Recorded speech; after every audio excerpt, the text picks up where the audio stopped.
ఎందుకు మనకి అనిపిస్తది ఒకసారి.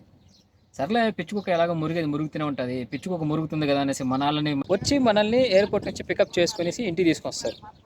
అప్పుడు మన గుండెల్లో గుబేలు గుబేలని బాంబులు పేలుతుంటాయి. ఓరి నాయన ఎలా ఉంటుంది కువైట్‌లో? ఈడెవర్రా ఇంత పొడుగున్నాడో, ఇంత లావున్నాడో, భాష అస్సలు అర్థం కావట్లేదే అని భయముంటుంది. ఈ 2 నెలలు డ్రైవర్‌ని పెళ్లి కొడుకులాగా చూసుకుంటారు. ఎలా అంటే హాయ్ గైస్, ఈరోజు ఏం చెప్తానంటే మీకు కువైట్‌కి డ్రైవర్‌గా వచ్చినప్పుడు అతని జీతం ఎంత ఉంటుంది? అదేవిధంగా కువైట్‌కి వచ్చిన కొత్తలో డ్రైవర్ లైఫ్ ఎలా ఉంటుంది? ఆ 2 విషయాలు చెప్తా ఇప్పుడు మీకు. కాబట్టి వీడియో లాస్ట్ వరకు చూడండి.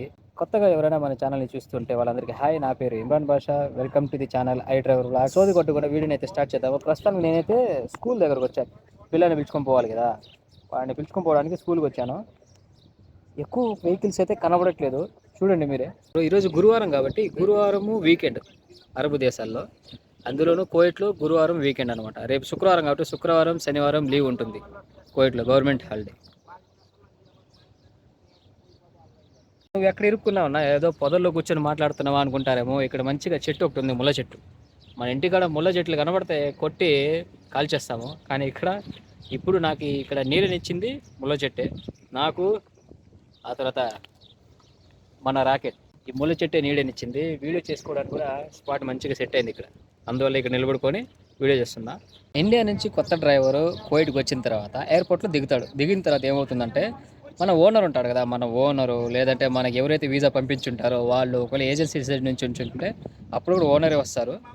వచ్చి మనల్ని ఎయిర్పోర్ట్ నుంచి పికప్ చేసుకునేసి ఇంటికి తీసుకొస్తారు. అప్పుడు మన గుండెల్లో గుబేలు గుబేలని బాంబులు పేలుతుంటాయి. ఓరి నాయన ఎలా ఉంటుంది కువైట్లో? ఈడెవర్రా ఇంత పొడుగున్నాడో, ఇంతలా ఉన్నాడో, భాష అస్సలు అర్థం కావట్లేదే అని భయం ఉంటుంది. ఏం భయపడాల్సిన అవసరం లేదు. వచ్చిన కొత్తలు ప్రతి ఓడి అది అనుభవించుంటాడు. దీనికి ముందు ఇంకొక విషయం చెప్తాను, శాలరీ గురించి చెప్తాను. ప్రజెంట్ అయితే కువైట్లో 120 కేడీ శాలరీ అయితే దొరుకుతుంది కొత్తగా వచ్చే డ్రైవర్లకి. మా ఫ్రెండ్స్ని అడిగితే ఇది చెప్పారనమాట. నేను వచ్చేటప్పుడు 100 కేడీ ఉండింది, ఇప్పుడు 120 కేడీ ఉందంట. కాబట్టి శాలరీ పరంగా చూస్తే పర్లేదు, ఒక 25K వస్తుంది ఖచ్చితంగా. మన ఇండియా డబ్బులు 25,000 వస్తుంది ఖచ్చితంగా ఇప్పుడుండే రేటుకి. కాబట్టి ఇప్పుడైతే ప్రజెంట్ చాలా వరకు అయితే చెప్పిన జీతం అయితే ఇచ్చేస్తున్నారు. ఎక్కడో కొన్ని ఇళ్ళలో అయితే పట్టుకునేస్తున్నారు, కొంత ఒక 20 దినాలు 30 దినాలు అలా పట్టుకుంటున్నారు. కానీ 90% అయితే చెప్పిన జీతం అయితే ఇచ్చేస్తున్నారంట, తెలిసిన వాళ్ళు చెప్పారు అలాగా. కాబట్టి జీతం గురించి చెప్పాలంటే ఇదబ్బా. ఇంకా ఇక్కడికి వచ్చిన తర్వాత లైసెన్సు, ఐడి కార్డు అన్నీ మీ ఓనరే చేపిస్తాడు, అర్థమైందా? ఇంకోటి, ఆ ఐడి కార్డు లైసెన్స్ చేయించడానికి ఎలా కాకపోయినా ఒక 2 నెలలైనా పడుతుంది, తక్కువలో తక్కువ 2 నెలలు. ఈ 2 నెలలు డ్రైవర్ని పెళ్లి కొడుకులాగా చూసుకుంటారు. ఎలా అంటే పెళ్లి కొడుకు అంటే ఏం పెళ్లి పెళ్లి కువైట్కి వచ్చిన తర్వాత పెళ్లి చేసి పిల్లల్ని పక్కన కూర్చోబెడతారని చెప్పట్లేదు. పెళ్లి కొడుకు అంటే ఇప్పుడు పెళ్లి కొడుకు అత్తాళ్ళ ఇంటికి వెళ్ళినాడు అనుకో కొత్తలో, ఎంత మర్యాద ఉంటుంది, వా మామూలు మర్యాద ఉండదు. అతన్ని బాగా చూసుకుంటారు కదా, సేమ్ ప్రాసెస్ ఉంటుంది అనమాట. వచ్చిన కొత్తలో కొత్త డ్రైవర్లకి ఎలా అంటే ఈ ఐడి కార్డు లైసెన్స్ జరిగే వరకు పని చెప్పరు, అంటే ఎక్కువ పని చెప్పరు. వచ్చిన వెంటనే చేతికి కారు ఇచ్చేసి నువ్వు బండి తోలు, దుమ్ము లేపు అని చెప్పరు. వచ్చిన తర్వాత రూమ్ చూపించేస్తారు, రూమ్లో వదిలేస్తారు. నీకు ఏదైనా తినడానికి కావాల్సిన వస్తువులన్నీ వాళ్ళే ఇచ్చేస్తారు అనమాట. తినడానికి కావాల్సిన వస్తువులు కొంతమంది కువైట్కి వచ్చే ముందే డ్రైవర్తో అగ్రిమెంట్ మాట్లాడుకుని ఉంటారు. ఎలా అంటే అన్నం నువ్వే వండుకోవాలి, వస్తువులు మేము ఇస్తాము అని చెప్పుకుంటారు, లేదంటే అన్నం మేము ఇస్తాము అని చెప్పుకుంటారు. ఈ రెండిట్లో ఏదైనా ఉన్నా కానీ ఇబ్బంది లేదు, ఏదో అలాగా లాక్కుని వచ్చేయచ్చు. ఇక ఈ 2 నెలలు ఏం చేస్తారంటే కూర్చోబెట్టి బాగా మేపుతారు. జీతం అయితే పట్టుకునేదంతా ఏమి ఉండదు. జీతాన్ని అయితే చెప్పిన జీతం అయితే ఇచ్చేస్తూ ఉంటారనమాట, పని చేసినా చేయకపోయినా. కానీ పనులు ఎక్కువ పెద్ద పెద్ద పనులు ఏం చెప్పారు, చిన్న చిన్న పనులు చెప్తారు. ఫస్ట్ కొత్త పెళ్లి కొడుకు కదా, ఎలా అంటే చెట్లు ఉన్నాయనుకో, చెట్లకు నీళ్ళు పోయడము, లేదంటే కార్లు ఉంటాయి కదా, కార్లని తుడుచుకుంటూ ఉండడము, లేదంటే మార్కెట్కి వెళ్ళి రావడము, ఇలాంటి చిన్న చిన్న పనులు. ఎక్కువ పనులు కాదు, చిన్న చిన్న పనులు చెప్తూ ఉంటారు. 2 months ఇలాగే గడుస్తుంది. ఆ తర్వాత ఏమవుతుంది, ఐడి కార్డు కావాలి కాబట్టి ఐడి కార్డు అవ్వాలంటే ఫస్ట్ ఇక్కడ కువైట్లో కూడా మన ఇండియాలో చేసినట్టే మెడికల్ చేస్తారు. ఇక్కడ మెడికల్ ఎలా ఉంటుందంటే కొంతమంది ఏజెంట్ని పెట్టి చేపిస్తారు, కొంతమంది అయితే ఓనర్లే డ్రైవర్ని పిలుచుకొని పోయి చేయించుకొని వచ్చేస్తారు. అలాగే మెడికల్కి మన ఇండియాలో సేమ్ ఎలా ఉండిందో ఇక్కడ కూడా సేమ్ ప్రాసెస్ ఉంటుంది.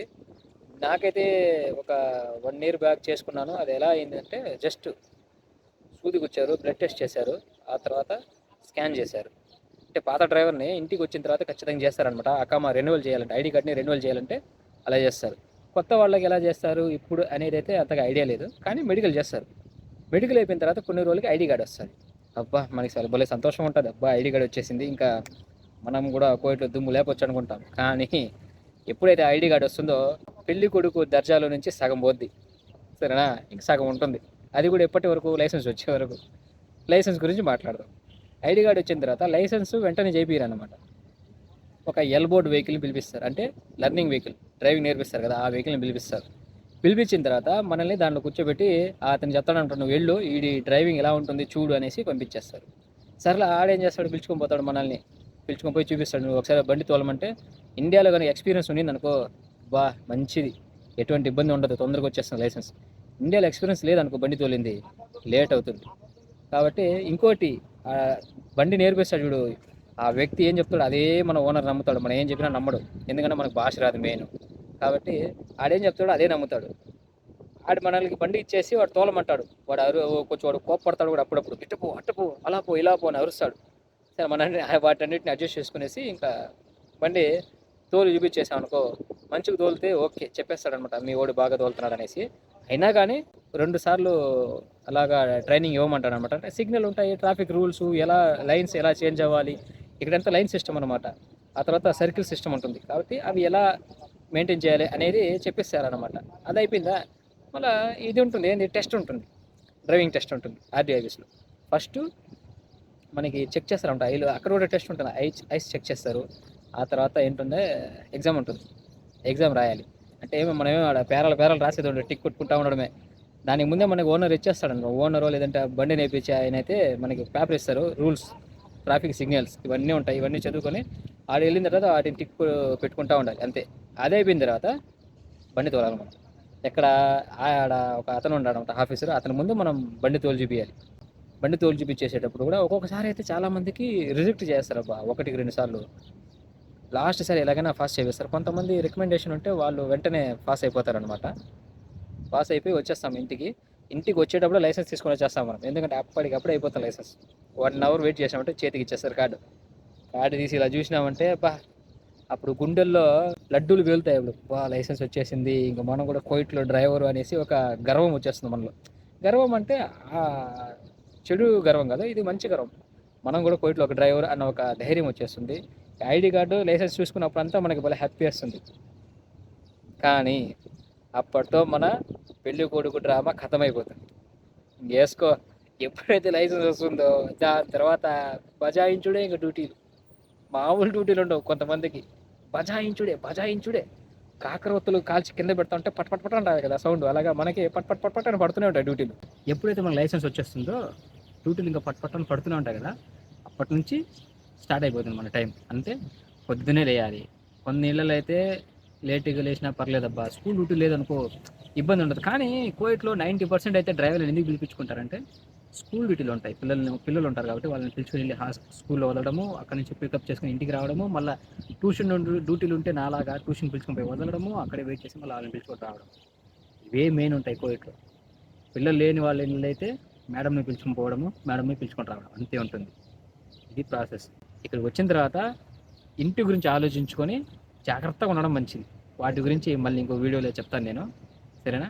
ఇప్పటికైతే ఇంతవరకు నిలిపేద్దాం. ఒకేసారి మనం సినిమా మొత్తం చెప్పేస్తే బోరు కొడతాయి. కాబట్టి ఒక్కొక్క స్టెప్ చెప్పుకుంటా పోతే ఇంట్రెస్టింగ్ ఉంటుంది. లాస్ట్ వరకు ఎవరైతే ఇప్పుడు ఈ వీడియోని చూసారో వాళ్ళందరికీ చాలా థ్యాంక్స్. వీడియో కనుక నచ్చినట్లయితే ఒక లైక్ చేయండి. ఈ వీడియో మీ ఫ్రెండ్స్కి ఎవరైనా యూస్ అవుతుంది, మామ ఏదో చూడు కోయిట్లో ఎలా ఉంటుంది అని మీరు కనుక వాళ్ళకి చెప్పాలనుకుంటే ఈ వీడియోని వాళ్ళకి షేర్ చేయండి, సరేనా? మౌడు ఇంకా రాలేదు, పిల్లాడు వచ్చాడంటే వాడితో మాట్లాడుకుంటూ ఇంటికి వెళ్ళిపోతా. ప్రతిసారి నేను ఒక అరగంట ముందే వచ్చి కూర్చొని బండిలో కూర్చొని ఏసీ చేసుకుని జమ్మని నిద్రపోవడము, లేదంటే ఏదైనా వీడియోస్ ఉంటే దాన్ని ఎడిట్ చేసుకుంటూ ఉండడము, ఏదో ఒకటి చేస్తానమాట. ఈరోజు మీతో మాట్లాడాలి, ఒక వ్లాగ్ షూట్ చేసి మన ఛానల్లో పెట్టాలి మన వాళ్ళ కోసం అనేసి ఇంకా అద్దాలన్నీ దింపేసి మంచిగా వీడియోని అయితే షూట్ చేస్తున్నా. ఏదైనా డౌట్ ఉంటే కింద కామెంట్ పెట్టండి, కుదిరితే దాన్ని క్లారిఫై చేసేదానికి ట్రై చేస్తాను. ఇంకోటి ఏంటంటే నాకు తెలిసింది, నేను అనుభవించింది, వేరే డ్రైవర్లు అనుభవిస్తున్న విషయాలే నేను దీంట్లో డిస్కస్ చేస్తాను, దీంట్లో చెప్తాను నేను. అంతేగాని ఏదో కొత్తగా ఏదైనా క్రియేట్ చేసాను. ఒకవేళ నా వీడియోస్ కోవిడ్లో ఉంటే పాత డ్రైవర్లు ఎవరైనా చూస్తుంటే నేను చెప్పిన దాంట్లో ఏదైనా కొంచెం చిన్న తప్పులు ఉన్నాయనుకో దాన్ని కరెక్ట్ చేయండి, అంటే కింద కామెంట్ చేయండి, తమ్ముడు ఇలాగుంది ఇప్పుడు అలాగుంది అని చెప్పండి. అంతేగాని కొంతమంది ఉన్నారబ్బా, ఏదైనా మన వాళ్ళకి, మన కొత్త డ్రైవర్లకి, మన తెలుగు వాళ్ళకి ఏదైనా హెల్ప్ చేద్దాంలే, ఇలాగ మాట సహాయమో, లేదంటే ఏదైనా వాళ్ళకి నేర్పిద్దాం, ఇక్కడ ఇలా ఉంటుంది, అక్కడ అలా ఉంటుందని చెప్దామనేసి ఏదైనా చెప్తుంటాను కదా! వాళ్ళు పెట్టే కామెంట్‌లకి నాకు బుర్ర ఖరాబ్ అయిపోతది. ఎందుకు మనకి అనిపిస్తది ఒకసారి. సర్లే పిచ్చుకుక్క ఎలాగో మురిగేది మురుగుతూనే ఉంటది. పిచ్చుకుక్క మురుగుతుంది కదా అనేసి మనాళ్ళని నడి రోడ్డులో వదిలేసి పారిపోలేం కదా! ఎలాగో వాళ్ళ చేయి పట్టి లాగాలి కదా! కాపాడాలంటే. కాబట్టి మనకెవరు నేర్పియలేదు ఈడ. మనం వచ్చి నేనొచ్చినప్పుడు నాకు ఎవడు చెప్పింది లేదు, ఏం లేదు. ప్రతి ఓడు భయపెట్టేవాడే. ఆ! ఆడికి పోయినామంటే వాళ్ళు ఇట్టు కొడతారు, వాళ్ళు అట్ట చేస్తారు. నేను కూడా చెప్పాను చాలా వీడియోల్లో ఇలాగ ఇక్కడ కొడతారు, తిడతారనేసి. కొన్ని కొన్ని ప్లేసులు అలా జరిగింది కాబట్టి, జరుగుతుంది కాబట్టి నేను చెప్పాను.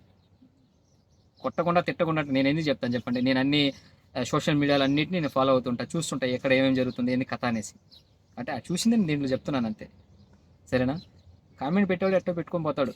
మన ఆళ్ళకి ఏదైనా హెల్ప్ అవుతుందనుకుంటే ఈ వీడియోసు నాకదే చాలు. జస్ట్ అంతే అబ్బా! మన తెలుగు వాళ్ళు, మన దేశం వాళ్ళు, మన అన్నదమ్ములు, మన డ్రైవర్లు వాళ్ళకి యూజ్ అవుతాయి అదే చాలు నాకు. హ్యాపీ. సరే మరి ఈరోజైతే మంచిగా కొత్త డ్రైవర్లు కువైట్‌కొచ్చిన తర్వాత ఎందుకు పెళ్ళిళ్ళ కొడుకుల్లాగా ట్రీట్ చేయబడతారు అనే విషయాన్నయితే నేను చెప్పాను. నెక్స్ట్ వ్లాగ్‌లో ఇంకొక ఇంట్రెస్టింగ్ ఒక టాపిక్ లేదంటే ఇంకొక ఇంట్రెస్టింగ్ మ్యాటర్ గురించి డిస్కస్ చేస్తాను.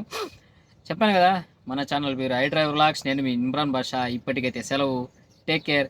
డ్రైవ్ చేసేటప్పుడు మాత్రం సీట్ బెల్ట్ యూజ్ చేయండి. రైడ్ చేసేటప్పుడు మాత్రం హెల్మెట్ యూజ్ చేయండి. By by.